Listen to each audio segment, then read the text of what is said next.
The alien girl ate paper to survive, until a human delivery boy decided to leave real food daily. Before we dive into this story, drop a quick hi in the comments and tell me where you're watching from. It really helps support the channel. The streets of New Europa gleamed under the pale glow of artificial suns, a sprawling megacity built on the rust-red plains of Mars, where 50 different species lived, worked and traded beneath transparent domes that shielded them from the thin atmosphere outside.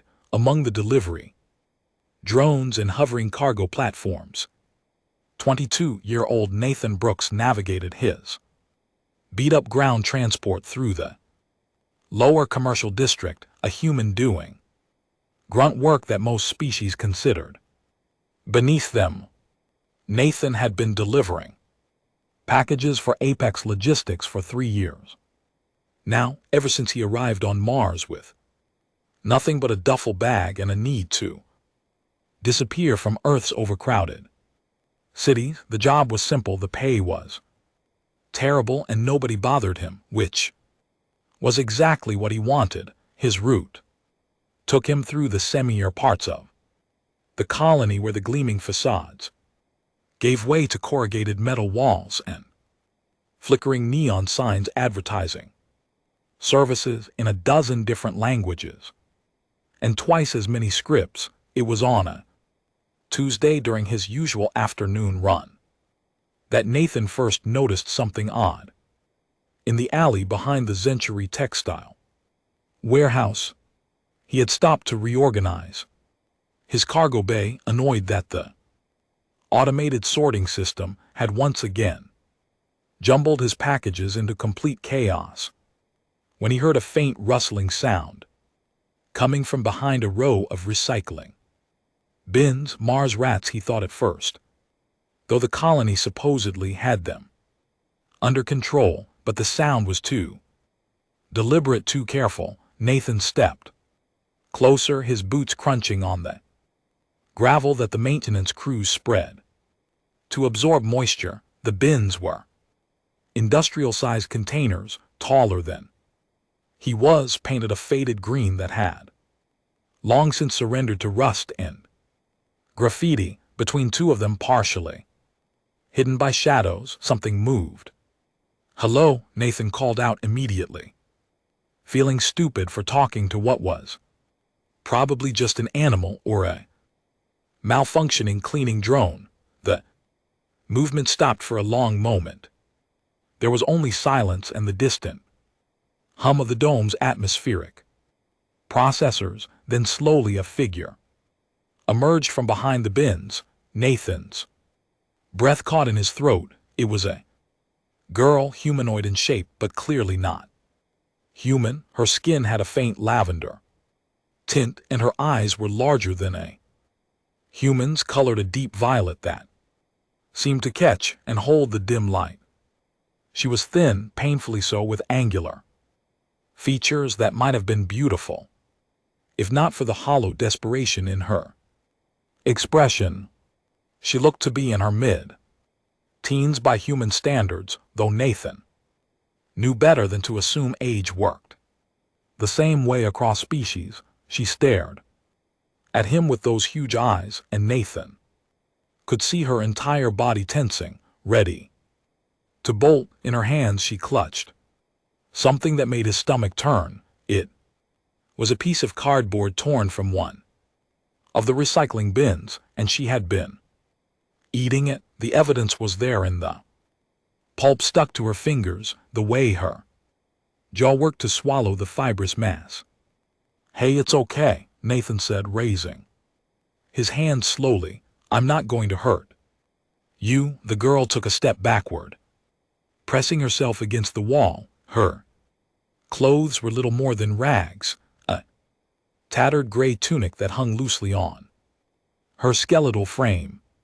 Nathan noticed the slight shimmer in the air around her, the telltale sign of a personal temperature field, which meant she was from a species that required different Climate conditions than the standard.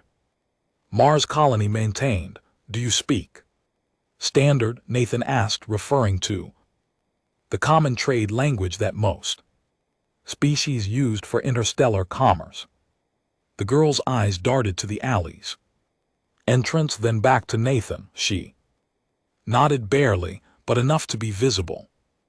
Are you hungry? Real food, I mean, not paper. Another nod, this one more emphatic. Her hands tightened on the cardboard, and Nathan realized with a sinking feeling that she was protecting it, that this garbage was precious to her because it was all she had. Nathan's heart broke a little.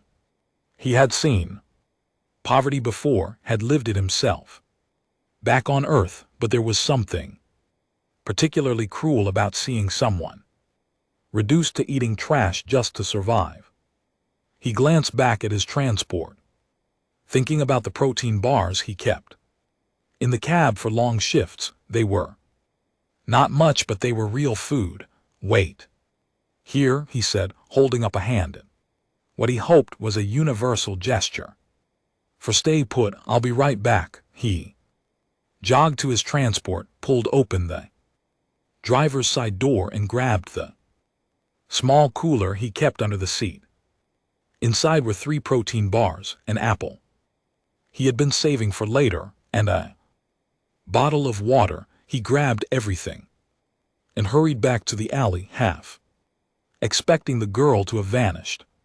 But she was still there, watching him with those enormous violet eyes, her body coiled tight like a spring. Nathan crouched down a few feet away from her, not wanting to seem threatening, and set the food on the ground. Here, he said, sliding it toward her. It's not gourmet, but it's actual food, calories, nutrients, all that good stuff. Girl stared at the offerings like they were precious gems. Her hands trembled as she reached for the protein bar, unwrapping it with agonizing slowness, as if she could not quite believe this was real. When she bit into it, her eyes closed and a sound escaped her throat that was somewhere between a sob and a sigh of relief. Nathan sat back on his heels and watched her eat. She consumed the first bar in seconds, then paused, looking at him uncertainly. Go ahead, he said, gesturing to the rest. It's all yours. She ate the second bar more slowly, savoring it, then picked up the apple and examined it with something like wonder. Nathan realized she might not know what it was. It's fruit, he explained. From Earth, you eat it like this, he mimed, biting into an apple. And after a moment's hesitation, she copied the gesture. The crunch of the apple seemed to surprise her, but she kept eating, her eyes never leaving his face. What's your name? Nathan asked, when she had finished the apple and was carefully sipping the water, making it last. The girl hesitated, then spoke for the first time. Her voice was soft, musical in a way that made Nathan think of wind chimes. Lyra, she said. I'm Nathan. What are you doing out here? Lyra, where's your family? The light in Lyra's eyes dimmed. She looked down at the empty water bottle in her hands, turning it over and over. Gone, she said simply. Ship accident 6 months ago. Nathan felt his chest tighten. I'm sorry. What about the colony authorities? There are aid programs, shelters. Lyra's laugh was bitter. Too old for her apparent age, for citizens, for documented residents. I was passenger, not immigrant. When family died, I became problem. No papers, no identity, no rights. They tried to deport me, but no world would take me without payment, so I disappeared.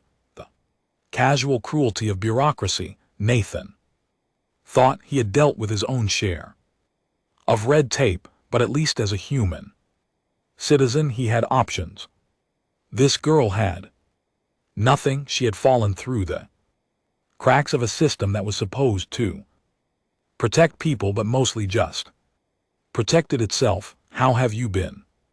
Surviving, Nathan asked, though the cardboard in her hands answered that question. I hide, I scavenge, sometimes. I find food in garbage, mostly I find paper. It fills stomach even if it provides nothing else I can digest. Cellulose, at least partially. My species evolved on world with limited options. Lyra went on to explain, her voice barely above a whisper, that the first month had been the hardest. After escaping the deportation processing, she had wandered the colony's lower levels, terrified and alone.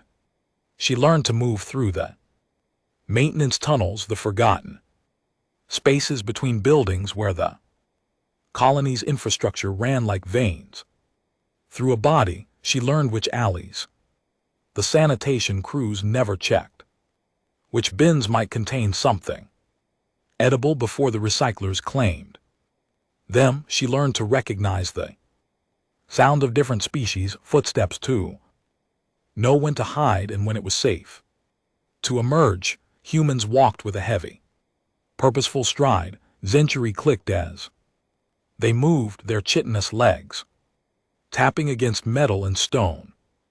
Krillians made almost no sound at all, which made them the most dangerous, the hardest to avoid. There were others living in the shadows, Lyra told Nathan. Other refugees, other beings who had fallen through society's cracks.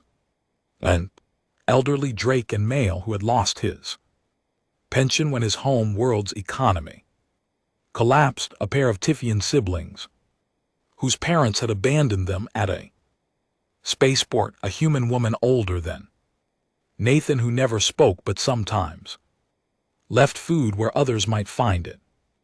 They formed a loose community, these invisible people helping each other when they could, sharing information about which areas were safe and which were patrolled too heavily. But they also competed for resources, for the limited food and shelter available to those without documentation or credits. It was a delicate balance between cooperation and survival. Lyra had tried to work, she explained, had offered her labor to merchants and shop owners in exchange for food, but without documentation. Most refused. The few who agreed often cheated her, offering a fraction of what they had promised, knowing she had no legal recourse. One restaurant owner had her clean his kitchen for 6 hours, then threatened to call security when she asked for the meal he had promised. That was when she started eating paper she had read somewhere in a book from her father's library back when she had a father and a library in a home. That cellulose was a carbohydrate. Her species could break it down at least partially, though it provided minimal nutrition. A piece of cardboard might fill her stomach enough to sleep, might quiet the painful cramping that constant hunger brought. It was not living, Lyra said, her violet eyes meeting Nathan's. It was just not dying, which was not the same thing at all. Nathan felt anger building in his chest, hot and righteous. This was wrong on every level. No one should have to eat trash to survive, especially not a kid. Fact that dozens of sophons walked past this alley every day, that the gleaming towers of New Europa stood just a few blocks away while Lyra starved in the shadows, made him sick. He understood more than Lyra knew. Nathan himself had been homeless once back on Earth after his mother died, and he aged out of the foster system with nowhere to go. He had spent 6 months sleeping in shelters, eating at soup kitchens, feeling invisible as thousands of people walked past him every day without seeing him. He knew what it was like to be treated as a problem rather than a person. 2. Have bureaucrats look through you as if you did not exist. That experience had brought him to Mars. He had saved every credit from odd jobs, sold everything he owned, and bought a one-way ticket to the colony with the desperate hope that he could start over somewhere new. The delivery job had been his salvation, giving him just enough income to rent a tiny apartment and build something resembling a life, but he had never forgotten what it felt like to be hungry, to be cold, to wonder if anyone in the world cared whether he lived or died. And now, looking at Lyra with her paper meal in her haunted eyes, he saw himself reflected back, except she had it worse. At least he had been human, had been a citizen of Earth with theoretical rights, even if no one enforced them.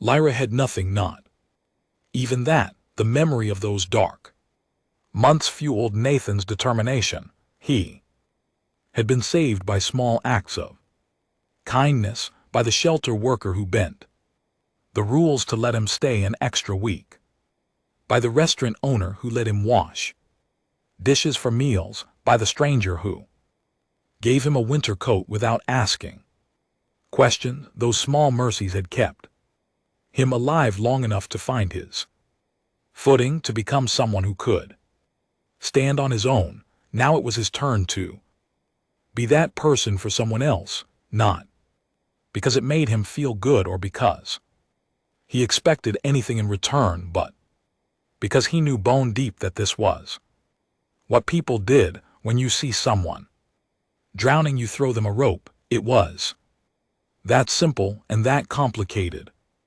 Listen, he said, his mind already working through the logistics. I come through this route every day. Around this time I can bring you food, real food. Would that help? Lyra's eyes widened. Why would you do that? Nathan shrugged, feeling suddenly uncomfortable with the directness of the question. Because you need help and I can help. It's not complicated, but you are human. Humans are not known for charity, especially not to other species. The traders say humans are only interested in profit. Nathan could not help but laugh at that. Yeah, well, the traders are working with a limited sample size. Not all humans are merchants and mercenaries. Some of us are just trying to get by, same as everyone else. And some of us remember what it's like to be hungry. Lyra studied him for a long moment, and Nathan had the uncomfortable feeling that she was seeing right through him, reading the truth in his face. Finally, she nodded. I would be grateful, very grateful. Don't mention it, Nathan said, standing up and brushing the dust from his pants. I mean that literally. Don't mention this to anyone. If the authorities find out you're here, they'll sweep you up and you'll be back where you started. I understand. I am good at being invisible. Nathan glanced at his chronometer and cursed under his breath. He was already 15 minutes behind schedule, and his supervisor was a Krillian with zero tolerance for delays. I have to go, but I'll be back tomorrow. Same time, same place. Okay, Lyra nodded, clutching the empty protein bar wrappers like they were treasure.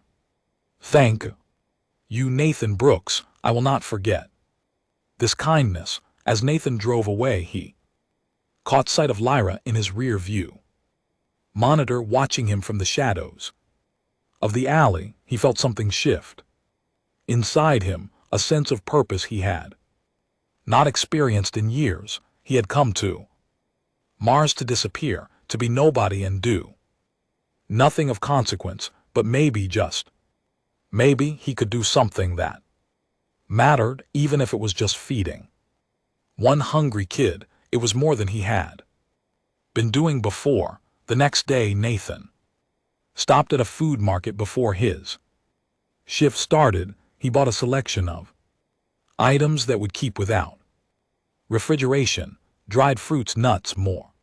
Protein bars, some century grain cakes that the vendor swore were nutritious and filling. He spent nearly half his daily wage on food for Lyra.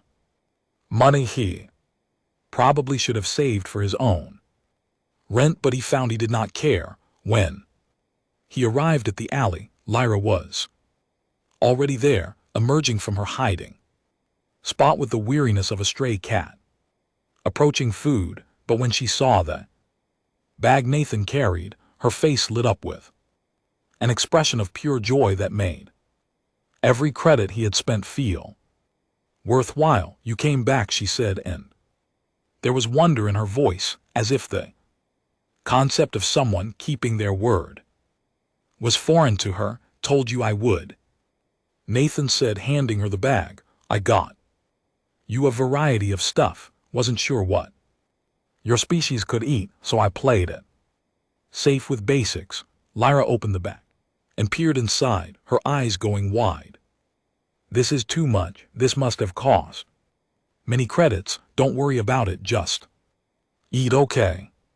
You need to put some weight on." Over the following weeks, a routine developed. Nathan would swing by the alley every afternoon with food for Lyra. At first she simply took the offerings with quiet gratitude and disappeared back into the shadows, but gradually, as she began to trust him, she started to talk. Nathan learned that Lyra was from a species called the Vine, a peaceful people from a world near the galactic core. She had been traveling with her family, her parents, and younger brother when their transport ship suffered a catastrophic malfunction in the Mars orbital space. The story came out in fragments, pieces of memory that Lyra shared during those afternoon meetings. Her father had been a teacher, she told Nathan one day while eating a handful of dried berries. He taught literature and philosophy at one of the great me's on their home world. Her mother was an artist who worked with light itself, creating sculptures that existed only as patterns of photons suspended in carefully controlled fields. Her brother Talon had been only 8 years old, obsessed with collecting rocks from every world they visited. They had been traveling to a conference on Proxima Station. Lyra explained where her father was scheduled to present a paper on comparative ethics across species. It was supposed to be a grand adventure, a chance for the family to see new worlds together. Lyra had been excited, filling a journal with sketches and observations about each place they stopped. Accident had killed most of the passengers instantly. Lyra survived only because she had been in a cargo bay retrieving something for her mother when the hull breach occurred. She had been looking for a specific shade of blue pigment that her mother wanted to use in a new piece, searching through their luggage in the dim cargo hold while the rest of her family remained in their passenger cabin. The trauma of that day haunted her. Nathan could see it in the way her eyes would sometimes go distant, focused on something terrible that only she could see. She described the sound. First, a grinding shriek of metal that seemed to come from everywhere at once. Then the alarms and the horrible feeling of the ship lurching sideways as its gravity systems failed. She had grabbed onto a cargo net, holding on for her life as everything not secured began to float and tumble in the sudden zero gravity. The emergency bulkheads had sealed automatically, trapping Lyra, the cargo bay, but also saving her life. She had pounded on the door, screaming for her family, but there was no response. It took rescue crews nearly 6 hours to reach the survivors, 6 hours that Lyra spent alone in the dark, not knowing if anyone she loved was still Alive by the time they cut through to her section. It was over. Her family was gone, lost to the void along with 73 other passengers. Lyra had been one of only 12 survivors and the only Vine among them. But as the weeks passed and Lyra's physical condition improved, Nathan also saw her personality begin to emerge. She was smart, frighteningly so, with a quick wit and an insatiable curiosity about everything. She asked Nathan endless questions about Earth, about human culture, about his life. In turn, Nathan learned about Vine customs, their poetry-based language, their complex social structure that humans would probably find baffling. Nathan also learned that he had vastly underestimated the problem of keeping someone alive and hiding food was just the beginning. Lyra needed clean water, which she had been obtaining from a leaking pipe, but which was probably contaminated. She needed better shelter than the cardboard fort she had constructed behind the bins. She needed medical care, clothes, basic hygiene, supplies, everything that people took for granted when they had access to civilization. Nathan found himself becoming increasingly invested in solving these problems. He bought a cheap filtration bottle for water. He brought blankets and a waterproof tarp to improve her shelter. He stole a medic from his company's first aid supplies, figuring they could spare it. When he noticed Lyra shivering despite her temperature field, he requisitioned a portable heater mitt for warming cargo and smuggled it to her. His coworkers started to notice his odd behavior. Why was Nathan always in a hurry to finish his route? Why was he spending so much on supplies when everyone knew he barely made enough to cover rent? Nathan deflected their questions with vague answers about a hobby project, but he knew the scrutiny was dangerous. The last thing he needed was someone getting curious enough to follow him. It was on a chilly evening in what passed for autumn on Mars that everything changed.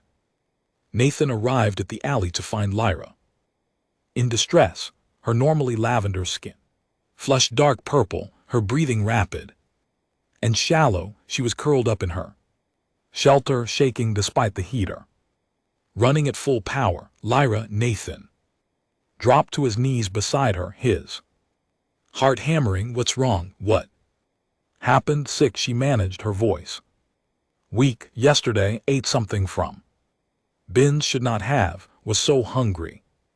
Could not wait for you. Nathan cursed himself. He should have been bringing more food, should have made sure she never felt desperate enough to scavenge. Okay, it's okay. We're going to fix this. I'm taking you to a hospital. No. Lyra grabbed his arm with surprising strength. No hospital. They will scan me. Fine, I have no documentation. Deport me, please, Nathan. Then you could die, Nathan said bluntly. Is that better? Lyra's eyes filled with tears. At least I die free. At least I die with dignity, not in deportation center eating paper while bureaucrats decide my fate. Nathan sat back, his mind racing. She had a point. As horrible as it was, the colony's medical system would flag her immediately as undocumented, and from there it would be a quick trip to detention. But he could not just let her suffer. There had to be another way. An idea struck him. Reckless and probably illegal, but it was better than the alternatives. My apartment, he said. It's small, but it has a bathroom, a real bed, climate control. I can take care of you there. Lyra stared at him. You would do that? Risk harboring undocumented alien? Apparently, yeah, come on, we need to Move before someone sees us. Getting Lyra to his transport without being noticed required more stealth than Nathan had ever exercised in his life. He wrapped her in a blanket, making her look like a bundle of cargo, and carried her to his vehicle. She weighed almost nothing, lighter than many of the packages he delivered daily. The drive to his apartment complex in the human residential district was the longest 20 minutes of Nathan's life. Every security checkpoint a potential disaster, but luck was with them. The guards were bored and waved him through without a second glance. Nathan's apartment was on the third floor of a building that had seen better days, a cramped one-room unit with a kitchenette, a bathroom barely large enough to turn around in, and a window that looked out on another building's wall. To Nathan it was barely adequate. To Lyra, stumbling through the door with his support, it must have seemed like paradise. He settled her on his bed, the only real piece of furniture he owned besides a rickety table and chair. Lyra's eyes roamed the space, taking in the few personal possessions Nathan had accumulated. Some clothes hung on a rack, a portable media player, a printed photograph of Earth's Pacific Ocean that he had stuck to the wall. Rest, Nathan said, adjusting the room's temperature controls to something warmer. I'm going to make you some soup, something gentle on your stomach over the next 3 days. Nathan called in sick to work for the first time in 2 years. Ignoring his supervisor's angry messages, he focused entirely on nursing Lyra back to health, feeding her small amounts of bland food, making sure she stayed hydrated, monitoring her temperature. He researched vine physiology through the colony's public databases, learning what he could about their medical needs. Slowly Lyra recovered. Her color returned to normal, her breathing eased, and the frightening weakness left her limbs. By the 4th day she was sitting up in bed, clear's throat, looking around the apartment with open curiosity. You live here alone? She asked, her voice still a bit raspy. Yeah, it's not much, but it's mine. It is wonderful, Lyra said with complete sincerity. You have walls that keep out cold and rain. You have water that comes from pipes clean and pure. You have light at the touch of a button. These things are treasures. Nathan felt a lump form in his throat. He had spent so long thinking of this place as a dump, temporary stop on a journey to nowhere, that he had forgotten how fortunate he was to have even this much. Lyra's perspective, forged in the crucible of loss and survival, reminded him that comfort was relative, that safety was a privilege not everyone enjoyed. You can stay, he said suddenly, the words coming out before he had fully thought them through. I mean, if you want, it'll be tight and we'll have to be careful. But you can stay here. No more sleeping in alleys. No more eating paper. Lyra's eyes shimmered with tears. Nathan, you have already given me so much. I cannot ask you to risk your home, your safety. For me, you're not asking, I'm offering. And before you argue, think about it.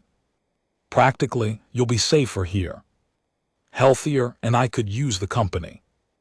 Honestly, this place is depressing when it's just me. Lyra was quiet for a long moment, and Nathan could see her weighing the offer, examining it from every angle for hidden traps or obligations. Finally, she smiled, a real smile that transformed her entire face. Then I accept with gratitude and humility. I will try to be least troublesome roommate possible. Nathan laughed. Trust me, the bar is pretty low. I once had a roommate who ate my food, never cleaned, and left his dirty socks everywhere. You've already exceeded those standards just by saying thank you. Living with Lyra turned out to be surprisingly easy. She was quiet and considerate, taking up minimal space and resources. She insisted on contributing however she could, which meant Nathan would come home from work to find his apartment cleaned, his clothes folded, and various small repairs completed with a resourcefulness that amazed him. Lyra had learned to make do with very little, and she brought that ingenuity to every aspect of their shared life. But as the weeks turned into months, Nathan became increasingly aware of the limitations of their situation. Lyra was still undocumented, still at risk every moment.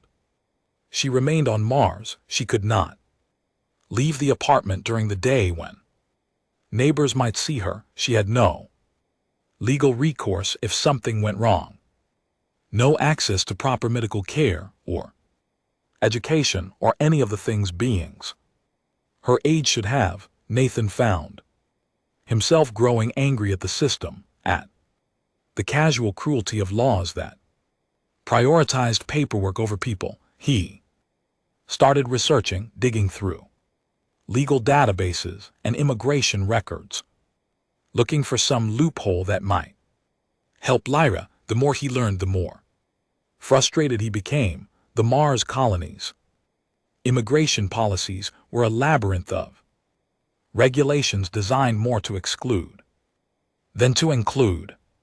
It was during one of these late-night research sessions that Nathan stumbled across something interesting. There was a provision in the colony charter dating back to the early days of settlement that allowed residents to sponsor refugees for citizenship under certain conditions. The provision was rarely used because it required the sponsor to assume full legal and financial responsibility for the refugee for a minimum of 5 years. It was a serious commitment, one that could ruin the sponsor if the refugee turned out to be problematic. But Nathan thought it might be exactly what they needed. If he could sponsor Lyra, she would have legal status, access to colony services, the right to work and live openly. The catch was that he would need to prove he had stable employment and adequate resources, neither of which was particularly strong in his case. His delivery job paid poorly, and his savings account was a joke. Nathan spent the next week putting together a sponsorship application, carefully documenting everything, trying to make his meager circumstances look as stable as possible. He wrote a statement explaining Lyra's situation, her family's death, her months of survival on the streets, deliberately emphasizing the humanitarian aspects while downplaying his own involvement and harboring her illegally. When he finally submitted the application, he told himself not to get his hopes up. Bureaucracy ground slowly, and the odds of approval were not great.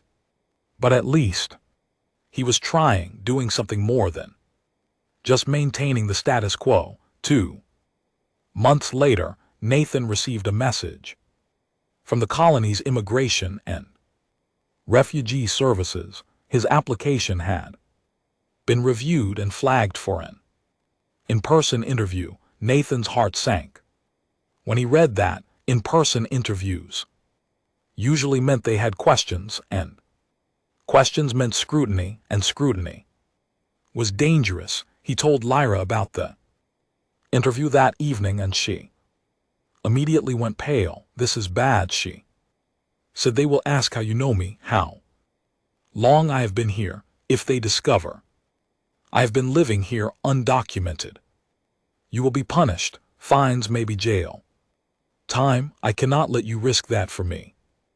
We'll be careful, Nathan said, trying to sound more confident than he felt. We stick to the story.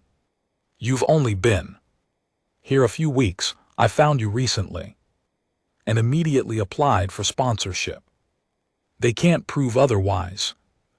Interview was scheduled for the following week at the main administrative complex in the heart of New Europa. Nathan took the day off work, claiming a family emergency. He met Lyra outside the building, her first time in public in months. She wore one of Nathan's jackets over her tattered tunic, and he had bought her a scarf to cover her distinctive varying features as much as possible. Inside they were directed to a small office where a Century bureaucrat named Kelvin waited. Kelvin had the typical Century appearance, tall and insectoid with multifaceted eyes and clicking mandibles. His expression was unreadable, which Nathan supposed it was the point.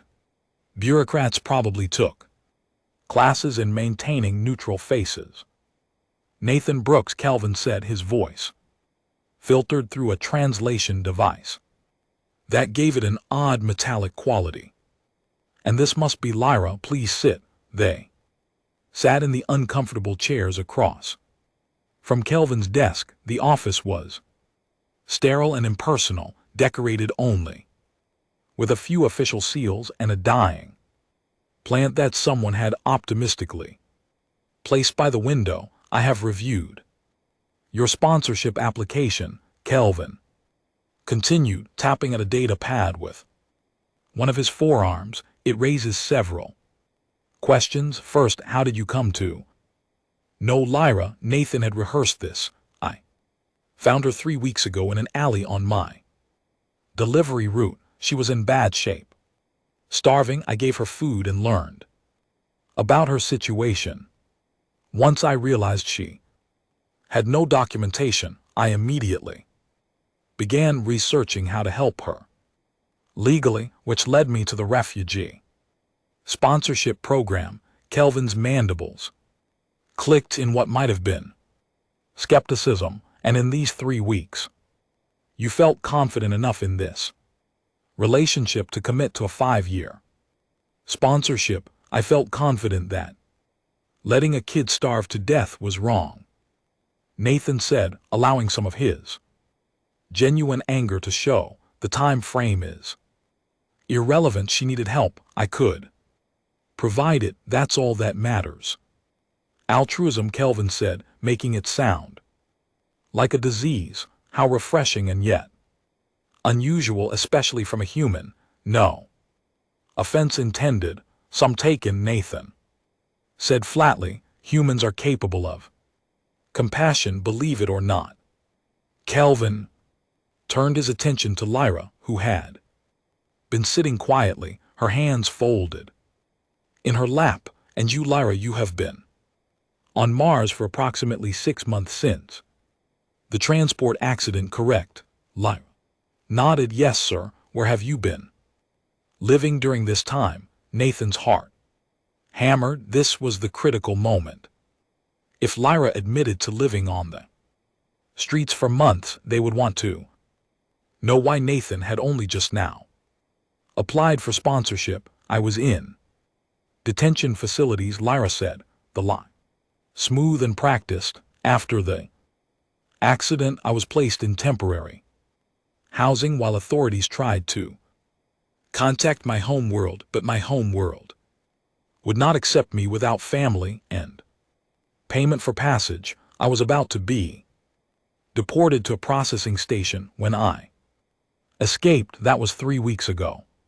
Nathan found me shortly after. Nathan forced himself not to react, not to show the surprise he felt at how easily Lyra spun the false narrative. She had clearly given this some thought. Kelvin's mandibles clicked rapidly, his equivalent of a frown. There is no record of a Vine refugee in our detention system. Perhaps records were not properly filed, Lyra suggested, or perhaps I was registered under my family's name rather than individually. We were all processed together. Initially, Kelvin tapped at his data pad, clearly searching for something. Nathan held his breath, waiting for the bureaucrat to find some discrepancy that would unravel their story, but after a long moment, Kelvin simply sighed. Surprisingly human gesture from an insectoid alien. The problem, Kelvin said, is that your financial situation is marginal at best. Nathan Brooks, you work a low-wage job with minimal benefits. Your savings are nearly non-existent. How do you propose to support yourself and a dependent for 5 years? I'll work more hours, Nathan said. Pick up extra shifts, find a second job if necessary. I'm not asking for charity or assistance. I just need the legal framework to keep her safe. Kelvin studied them both for a long moment. Nathan could not read the alien's expression, but he sensed something shifting in the atmosphere of the room, some decision being made behind those multifaceted eyes. You understand, Kelvin said slowly, that if I approve this sponsorship and Lyra commits any crime, violates any regulation, or becomes a burden on colony resources, you will be held legally responsible. This is not a trivial commitment. I understand, Nathan said firmly. Another long pause, then Kelvin tapped his data pad with a finality that suggested a decision reached. Very well, I'm approving your application on a provisional basis. Lyra will be granted temporary residency for 1 year, during which time we will monitor the situation. If after 1 year the arrangement appears stable and beneficial to both parties, we will convert the temporary status to permanent residency with a pathway to full citizenship. Nathan felt like the floor had dropped out from under him. You're approving it. Do not make me regret this decision, Nathan Brooks. I am approving it because despite the unusual circumstances and the gaps in your story that we both know exist, I believe your intentions are genuine, and because letting a child starve, as you so eloquently put it, is wrong. Sometimes the law should bend in favor of compassion, even if bureaucrats are not supposed to admit such things. Kelvin handed Nathan a data pad. Sign here to formalize the agreement. Lyra will need to report to medical services for a health screening and to receive her temporary identification. She will also be required to attend integration classes to learn about Mars colony regulations and customs. Nathan signed the document, his hand shaking slightly. He could not quite believe this was happening.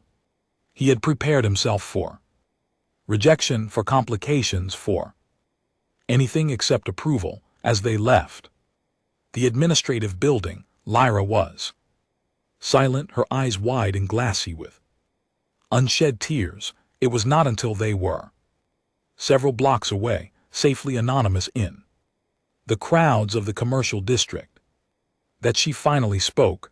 I am legal, she whispered. I am person again. I have rights. I can walk in daylight. Yeah, Nathan said, his own voice rough with emotion. Yeah, you can. Lyra stopped walking and turned to face him. Her violet eyes were streaming now, tears running down her lavender cheeks. You did this. You gave me back my life. How can I ever repay such debt? Nathan felt uncomfortable with her gratitude, with the weight of what she was implying. You don't owe me anything, Lyra. I just did what anyone decent would do. No, Lyra said firmly. Most beings would have walked past me in that alley. Most beings would have seen Problem not person, you saw me when I was invisible, you fed me when I was starving, you sheltered me when I had nowhere to go, you risked everything for someone you barely knew, someone not even of your species. This is not what anyone would do, this is what only special beings do. Nathan looked away, blinking hard. He had never thought of himself as special. He was just a delivery driver, a nobody who had stumbled into a situation and done his best to muddle through. But maybe that was the point. Maybe heroism was not about being special. It was about being present, about seeing suffering and choosing to act even when it was inconvenient or risky. Come on, he said, clearing his throat. Let's get you that health screening, and after that I think we should celebrate. There's a Century restaurant a few blocks from here that makes these grain cakes that are supposed to be amazing. Real food, not survival rations or protein bars. Lyra smiled through her tears. That sounds perfect. Following months brought changes that Nathan could never have anticipated. With legal status, Lyra was able to enroll in the colony's public education system. Despite having missed years of formal schooling, she quickly proved herself to be a brilliant student, particularly in mathematics and linguistics. Her teachers were amazed by her ability to learn, her hunger for knowledge that matched her earlier hunger for food. Nathan, meanwhile, found himself working harder than he ever had in his life. He picked up extra delivery shifts, took on weekend work, scrimped and saved to make sure Lyra had everything she needed. It was exhausting, but it was also strangely fulfilling. For the first time since he left Earth, Nathan felt like his life had purpose beyond simple survival. Lyra, for her part, threw herself into her new life with infectious enthusiasm. She made friends at school, joined clubs, participated in activities. Watching her bloom was like watching a flower that had been kept in darkness finally reach the sunlight. The frightened, desperate girl from the alley was still part of who she was, but now there was so much more: confidence, joy, curiosity, hope. One evening, about 8 months into their arrangement, Nathan came home from work to find Lyra at the apartment's small table, surrounded by papers and diagrams. She looked up when he entered, her expression excited. Nathan, I have to show you something. We learned about propulsion systems in school today, and I realized there is a flaw in the standard occupier drive configuration that most ships use. Look, if you adjust the field geometry here and optimize the power distribution here, you could increase efficiency by at least 12%. Nathan looked at the complex equations covering the pages, understanding maybe 5% of what he was seeing.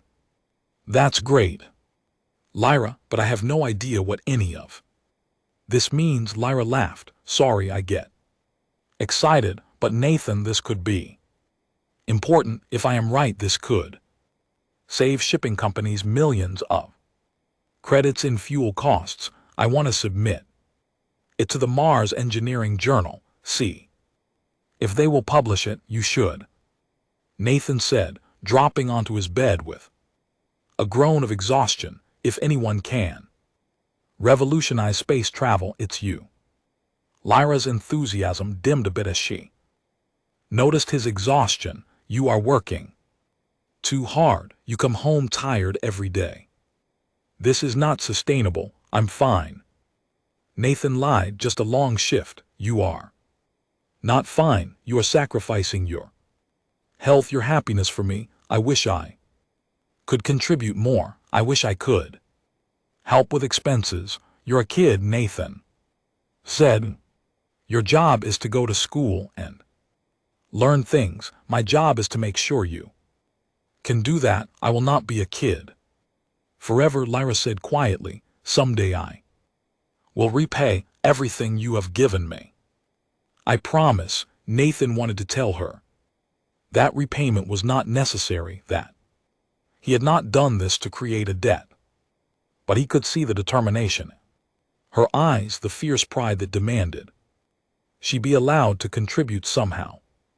So he just nodded and changed the subject, asking about her day at school. The 1-year anniversary of their sponsorship agreement arrived faster than Nathan expected. He and Lyra went back to the administrative complex for the review that would determine whether her temporary status would become permanent. Nathan was nervous, worried that some bureaucratic complication would emerge to snatch away everything they had built. But Kelvin, the same Century official who had initially approved their application, greeted them with what Nathan now recognized as his version of a smile. Your review is merely a formality, Kelvin said. Lyra's integration has been exemplary. Her school reports are outstanding, and you, Nathan Brooks, have maintained steady employment and provided adequate support. I see no reason not to approve permanent residency. The relief Nathan felt was almost overwhelming. Lyra, standing beside him, gripped his hand so tightly he thought his bones might break. There is one additional item, Kelvin said, tapping his data pad. Lyra's recent publication in the Mars Engineering Journal has attracted some attention. The Prometheus Institute has offered her a full scholarship for advanced studies in aerospace engineering. The scholarship includes a stipend that should ease your financial burden considerably. Nathan Brooks. Nathan turned to Lyra in shock. You got published and you got a scholarship. When were you going to tell me this? Lyra's cheeks flushed darker purple. I wanted to be sure it was real before I said anything. I did not want to disappoint you if it fell through. Disappoint me? Lyra, this is incredible. Kelvin's mandibles clicked in what Nathan had learned to recognize as amusement. Indeed, it seems your investment in compassion has yielded remarkable returns, Nathan Brooks. Lyra's work on propulsion efficiency has already attracted interest from several major shipping corporations. She has a bright future ahead of her. As they left the administrative building for the second time, now with Lyra's permanent residency confirmed, Nathan felt a profound sense of accomplishment. He had not saved the world or cured a disease or done anything that would make the history books, but he had saved one person, given one girl a chance at life. And that felt like enough, more than enough. 5 years passed with the kind of speed that only happens when life is full and meaningful. Lyra graduated from the Prometheus Institute with top honors, her thesis on advanced propulsion systems earning her recognition across the colony and beyond. She was recruited by Stellar Dynamics, one of the galaxy's premier aerospace engineering firms, with a salary that made Nathan's delivery wages look like pocket change. On the day Lyra signed her employment contract, effectively ending their sponsorship agreement, now that she was financially independent, she insisted on taking Nathan to the fanciest restaurant in New Europa, a place so upscale that Nathan felt uncomfortable just walking through the door, over a meal that probably cost more than Nathan's monthly rent. Lyra became uncharacteristically serious. I have been thinking about everything you Did for me, she said, about how you found me eating paper in an alley and decided to change my entire life trajectory. Do you remember what I said that first day about humans being only interested in profit? Yeah, Nathan said. You were repeating what the traders told you. I was wrong, so wrong. Humans are capable of extraordinary compassion. You saw suffering and chose to act not because it benefited you, but because it was right. You gave me everything. Safety, food, education, a future. You asked for nothing in return. That's not entirely true. Nathan said, I got a lot out of it too. You made my life better just by being in it. Lyra smiled. Still, I want to do something too. Acknowledge what you did. I have been working with some colleagues on a foundation. We call it the Paper to Stars Project. It will identify and sponsor undocumented refugees throughout the Mars colony, providing them with food, shelter, legal assistance, and educational opportunities. Everything you provided for me, we will provide for others. Nathan felt his throat tighten. Lyra, that's amazing, and I want you to run it. Lyra continued. Full-time position, competitive salary, real benefits. You would be perfect for it. You understand what these people are going through because you have lived it.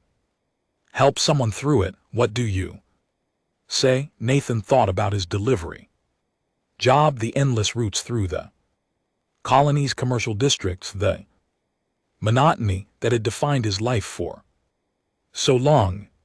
Then he thought about the look on Lyra's face that first day in the alley, the desperate gratitude of someone who had been seen when the world tried to make her invisible. I say yes.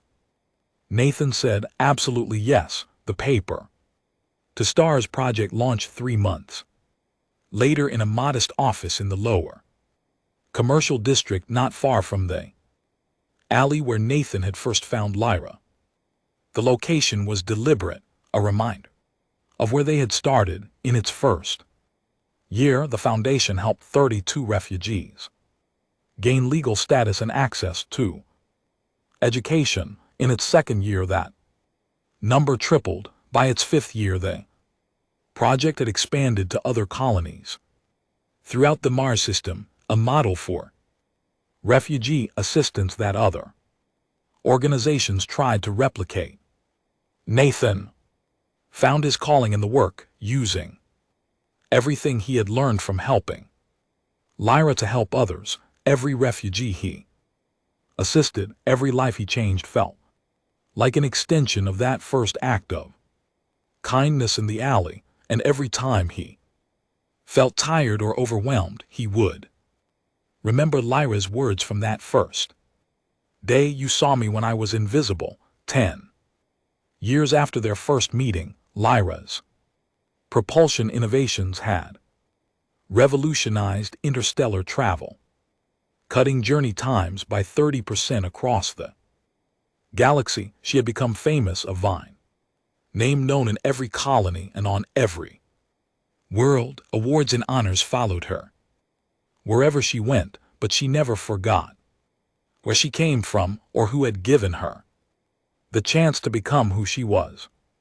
At a ceremony honoring the Paper to Stars project's 10th anniversary, Lyra gave a speech that brought tears to Nathan's eyes. She spoke about her journey from the alley to the stars, about the human who had seen her worth when she was at her lowest, about the power of simple kindness to change everything. Humans have a saying, Lyra said to the assembled crowd of dignitaries and refugees and supporters. Give someone a fish and you feed them for a day. Teach them to fish and you feed them for a lifetime. But Nathan Brooks did something even more profound. He did not just give me fish or teach me to fish. He gave me back my belief that I deserve to eat it all. He gave me back my Humanity, if you will forgive the irony. Of that term he saw me, truly saw me, and decided I was worth saving. That is the lesson of the paper to stars. Project every being regardless of species or status or documentation has inherent worth. Every being deserves to be seen. The crowd erupted in applause. Nathan, sitting in the front row, wiped at his eyes and tried to look dignified. Lyra caught his gaze and smiled, that same brilliant smile he had first seen when she realized she would never have to eat paper again after the ceremony. As the crowd mingled and celebrated, Nathan found a quiet moment alone on the balcony overlooking the city. New Europa glittered below him, a testament to what different species could accomplish when they worked together. Somewhere in those gleaming towers and bustling streets were dozens of refugees whose lives had been changed by the Foundation. Beings who had been invisible until someone chose to see them. Lyra joined him on the balcony, 2 glasses of century wine in her hands. She handed one to Nathan and leaned against the railing beside him. Do you ever think about that day in the alley? She asked. About how different everything could have been if you had just driven past all the time. Nathan admitted. I think about how close I came to ignoring that rustling sound, to just reorganizing my cargo and leaving. It would have been easier, safer, and you would have still been there eating cardboard, slowly starving. But you did not drive past. You stopped, you looked, you cared. That is what makes you extraordinary, Nathan. Not your species, not your abilities, just your willingness to see suffering and do something about it. Nathan sipped his wine, considering her words. You know what's funny? Before I met you, I thought I had come to Mars to disappear, to be nobody. But you made me realize that being nobody is a choice, and it is not one I want to make anymore. You gave me purpose as much as I gave you opportunity. Lyra nodded. We saved each other then. That seems fitting. They stood in comfortable silence, watching the city lights dance against the dome's transparent ceiling. Above the dome, the stars wheeled across the Martian sky, cold and distant and beautiful. Nathan thought about all the worlds out there, all the beings living their lives, some of them probably as desperate and invisible as Lyra had once been. We should expand again, Nathan said. Suddenly, not just Mars colony, but other systems. There are refugees everywhere, beings who need help. I was thinking the same thing, Lyra said. I have been in contact with some colleagues on Proxima Station. They want to start a chapter there, and I heard from a Century diplomat who thinks we could get support for a foundation on the home world. The galaxy is a big place, Nathan said. Then we have a lot of work to do, Lyra replied. Good thing we have time. Nathan raised his glass to time and to paper eating aliens who become aerospace engineers. Lyra laughed and clinkegged her glass against his too. Delivery boys who become heroes, even though they will never admit it. They drank and the stars watched, and somewhere in the city below, a being who had been invisible began to be seen, because someone chose to stop and look and care. It was a small thing, really. One person helping another, but small things, Nathan had learned, had a way of becoming magnificent when you gave them the chance to grow. 15 years after Nathan found Lyra in the alley, the Paper to Stars project operated in 43 colony systems and had helped over 10,000 refugees gain legal status and build new lives. Lyra's propulsion Innovations had become standard across the galaxy, her name synonymous with advancement and compassion, and Nathan Brooks, once a nobody delivery driver, trying to disappear, had become one of the most respected humanitarian workers in known space. But the thing Nathan was most proud of was not the awards or the recognition or even the lives they had changed. It was the message they had sent to the galaxy, a message that resonated across species and cultures and worlds. The message was simple. Everyone deserves to be seen. Everyone deserves to eat real food instead of paper. Everyone deserves a chance to reach for the stars, and sometimes all it takes to change the galaxy is one person deciding to care about one other person. Everything else grows from there, like seeds planted in good soil. Reaching up toward the light, Nathan thought about this often in the years that followed, as the foundation grew and evolved, as more refugees found hope and more helpers found purpose. He thought about it when new chapters opened, when success stories came in, when he saw the fear in a refugee's eyes transform into hope.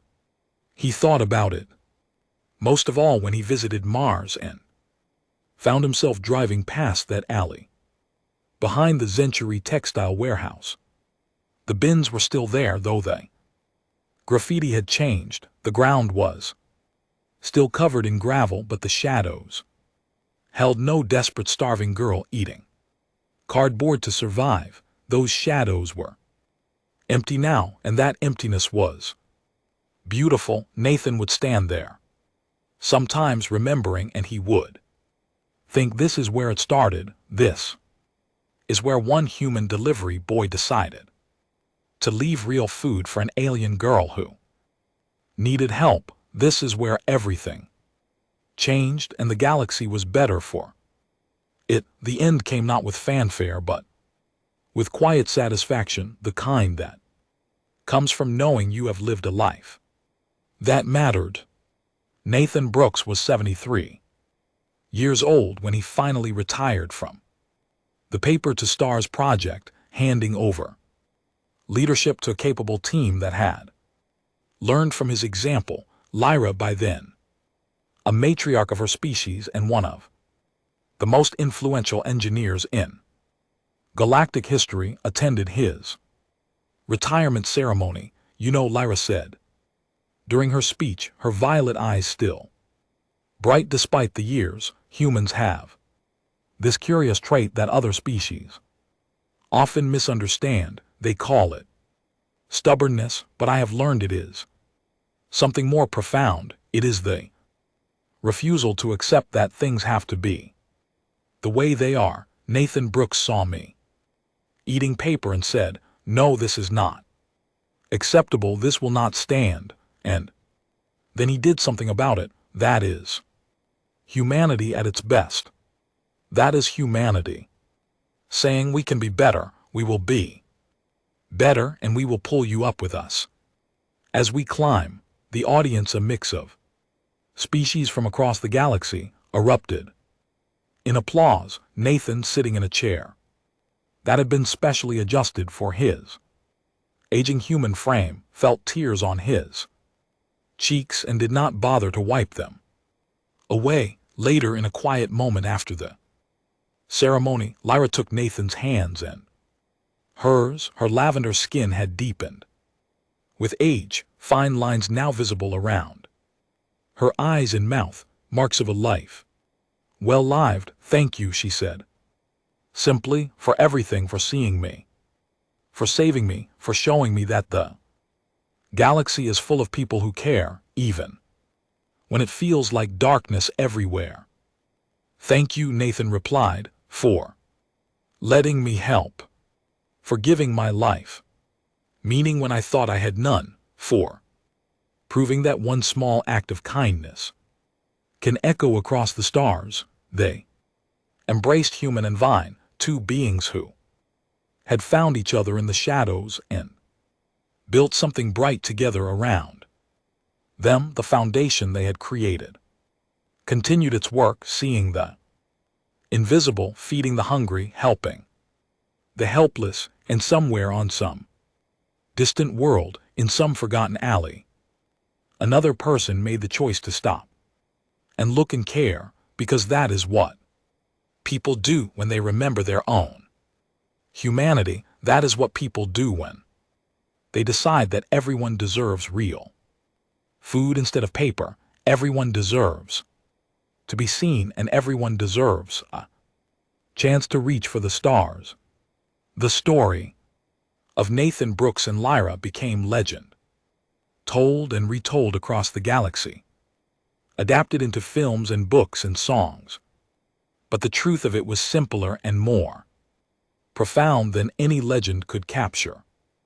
It was the story of one person helping another person, and that help rippling outward in waves that touched thousands, then millions, then entire civilizations. It was the story of paper and stars, of hunger and hope, of darkness and the people who bring light. It was the story of humanity at its best, proving that, yeah, we can be extraordinary when we choose compassion over convenience, connection over isolation, love over indifference. And that story, like all the best stories, never really ends.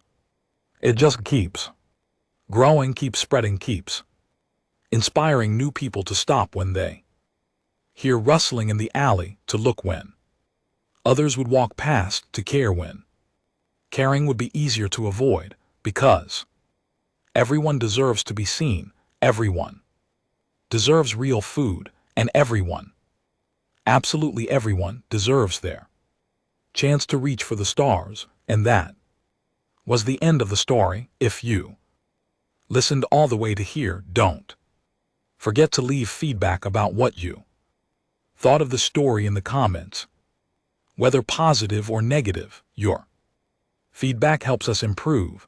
Also, leave your like and subscribe to the channel for more stories like this one, and I'll leave here on the screen another video that I'm sure you'll like. Big hug, and see you in the next